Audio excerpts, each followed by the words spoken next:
Hi everyone! Today's video is my September favorites and I'm going to kick it off with a perfume that I pull out every September. That is La Vanilla's Vanilla Grapefruit Scent, and this is my second bottle, and as you can see I'm halfway done with this one. And I pull this out every September because it reminds me of a really good travel memory. I think it was 3 or 4 years ago that my friend Kat and I went to the Czech Republic in September, and I brought this perfume with me. And because I wore it every single day that I was in the Czech Republic, it just reminds me of September, traveling with my friend, visiting Prague and all that. So now basically every September I have to pull this out because it just brings back those memories for me. And it's funny, I go through this phase where I love this perfume, and then I almost OD on it. So I've bought a second bottle, this is the second bottle, and I love it right now, but I'm pretty sure in another month I'm gonna be like, oh, it's too much. And next September I'll pull it back out and the whole process will repeat itself. It is a really sickly sweet scent. And I'm not somebody who tends to like very thick candy, vanilla scents. I prefer something more clean and aquatic. But this one really does it for me, but it can be overpowering. Like, people will know that you are wearing perfume because it's very pungent. So maybe apply it lightly if you're not sure at first, but it's a really good scent and I really enjoy wearing it. But I do get tired of it quickly and then move on and then come back, etc. But I really like it. Like, it's a really good one and it brings me so many fond memories of September. So my next two products are actually by Revlon. I've been trying out a few more of their products recently, and the first one I'm going to talk about is a foundation that I have heard very mixed reviews on. It's Revlon's Color Stay Full Cover Foundation, and I do think that this is their latest foundation on the market. It comes in a squeezy tube, which I think is fantastic, although their liquid Color Stay now does have a pump top, which is amazing. Before you used to have to like dump it on your hand, that was a pain in the butt. But this one comes with a squeezy tube. It's great for travel. I love squeezy tube anything for travel. But the thing that I really like about this is that I look no different after wearing this for 9 hours. I put this on in the morning, I wear it throughout my entire workday, I come home, I look no different. Maybe a touch of oil, but nothing that would give you the idea that I've been wearing my makeup for 9 hours straight. Now, unfortunately, this is really poorly labeled. It's called Full Cover Foundation, but it is not. Now, personally, I prefer something more sheer to medium so that you can see my freckles and you can see, like, you know, dimension on my face. I don't need something medium or even full coverage on a day-to-day basis. So I really like it because it has sheer to medium coverage. But they've really set themselves up for failure with the title because most people will buy this foundation thinking that it is a full cover foundation, and it's really not. So if you buy this with that intent, you're gonna be disappointed. But if you're somebody who wants something that's a little bit more sheer, you can see some of your imperfections through your foundation, then this is the one for you. I really love the fact that it is sheer to medium, but it actually lasts throughout the day because there's very few sheer foundations I have that will have that kind of longevity. It just seems to be kind of a problem with sheer wash foundations. Just can't make it through a full workday. So the Revlon Full Cover really does last through a whole workday, even though it's sheer coverage. I just really wish they had given it a different name because it's really misleading. And I know a lot of people were like, well, this is not full coverage, so I'm gonna give it a terrible review.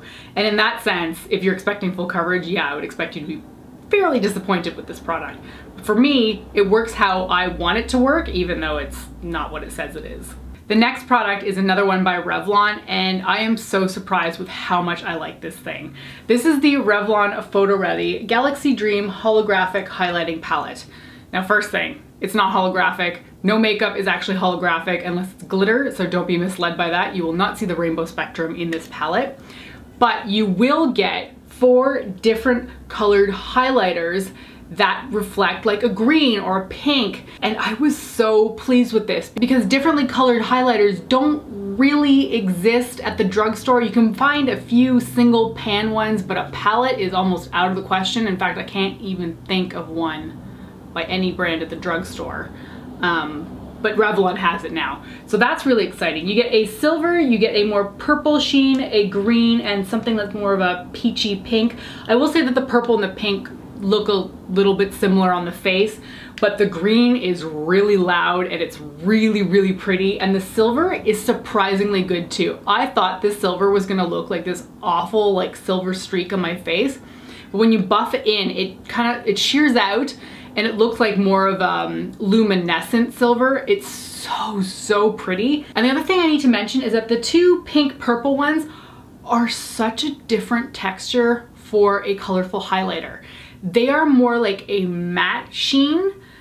And I know that sounds weird for a highlighter, but they're more muted, but they reflect that color tone in a softer way. I've never seen anything like it before. It kind of surprised me when I first put it on my cheeks because I was like, well, this is bizarre.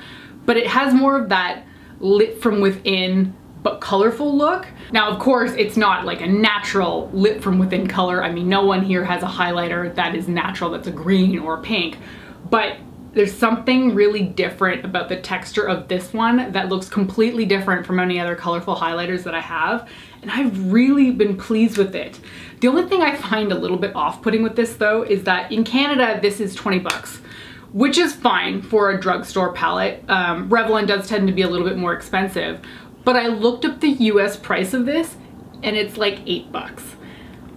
Our dollar is not that bad that we should be paying $20 when the American version is only 8 bucks. So I'm a little bit displeased about that, but I will say that I think it's a good product, and 20 bucks I think is reasonable at a Canadian drugstore. So if you're interested in a colorful highlighter and don't want to spend like 40 or 50 bucks that, you know, any brand at Sephora will charge you, go get the one by Revlon because it's really pretty. The next product is a favorite because I found it so challenging, but I've been enjoying using it. So I recently put out a video called like the 5 neglected palettes I'm going to be using this fall, and the Urban Decay Naked Heat was in it. And I said in that video that my primary problem with this thing is that whenever you put a look together using it, they all look the same. And you know what? I stand by that statement. I've used this like 5 or 6 times since I put that video out. And I really can't create an eyeshadow look that looks very different on a day-to-day basis. That being said, I really like the colors in here, so although the looks end up being very redundant, I like that sort of look, like these dark, warm oranges that look kind of like burnt leaves or like embers, stuff like that. I really like that sort of aesthetic in the fall. So I've been challenging myself to try to create different looks with it, trying different techniques and stuff like that. And honestly, it just doesn't really come out looking that different, but the quality is good. I like the colors of the shadows. So I've been having fun playing with it, even though it's been a little bit challenging on myself because really I don't know what it is. Like, I love the colors in here, but I'm like, today I'm gonna use something totally different and make it look completely different on my eyes. And every single time I'm like, you look just like you did yesterday. So although it's been a little bit of a nuisance in that sense, I do really like the palette. You just have to be aware that if you're gonna be buying it and using it on a day-to-day basis, you're gonna get the same look over and over again. And the last product I have to talk about is the Lancome Juicy Shaker in the shade Mint to Be. I probably got this like 1.5 years ago, something like that. And I bought it because it's cool looking. It's pretty much just a clear lip oil. It's got a little bit of a mint scent to it, but it doesn't, you know, portray this color on your lips. But I used it a handful of times and then I moved on to something else, I'm sure. And I was going through my collection and I'm like, well, why aren't you using this? Like, you need to hydrate your lips. I've been having some awkward chapped lip thing happening right in the center of my bottom lip that is thankfully gone right now. But in the last few weeks, I've been like using all of my lip balm and lip oils constantly. And this is one that I like using. It's fun to use. You do the little shaky thing, you know, it looks blue. It's fun to put it on with the little spongy applicator thing.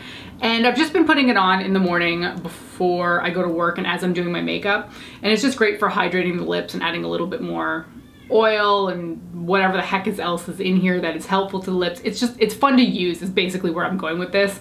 So I've been enjoying using it up because like, it's expensive. I bought this a while ago, so I'm happy to be using it again. It's funny how things get so lost in your collection that you forget you own them, but I've been pulling this out and honestly, it's just fun to use. It's blue, it's this weird little contraption thing. It's just fun to put on. All right, so that is it. Those are all the products that I have been particularly loving throughout the month of September. Thank you so much for joining me today, and I'll catch you next time. Bye.